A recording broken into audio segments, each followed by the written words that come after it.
DNA TV, మన రాష్ట్రం మన ఛానల్. సభా సరస్వతికి నమస్కారం. నేను చెన్నై నుంచి వచ్చానండి.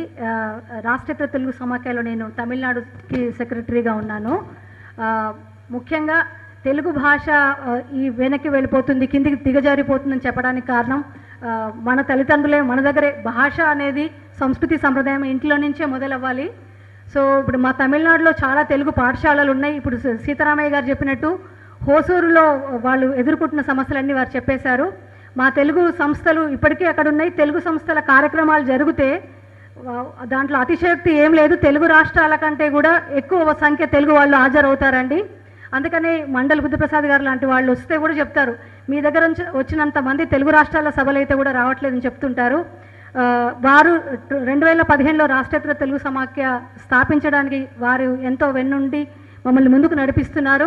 వారి ద్వారా ఇప్పుడు మీరు ప్రసాద్ గారు చెప్పినట్టు అంతర్జాతీయ స్థాయిలో మేము లాక్డౌన్ నుంచి ఆన్లైన్లో కార్యక్రమాలు చేస్తున్నాం. మా రాష్ట్ర తెలుగు సమాఖ్య ద్వారా సంగీత, సాహిత్య, నృత్య అన్ని రకాల కార్యక్రమాలు మీరు చూడగలరు మా రాష్ట్ర తెలుగు సమాఖ్య యూట్యూబ్ ద్వారా.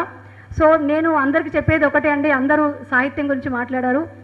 పండుగలైన సంస్కృతి సంప్రదాయం మన భాష రావాలంటే మన ఇంట్లోంచే మొదలవ్వాలండి. ఇప్పుడు వారు ఊరు తిరుగుతున్నారు పిల్లల్ని తెలుగు మీడియంలో చేర్పించమని.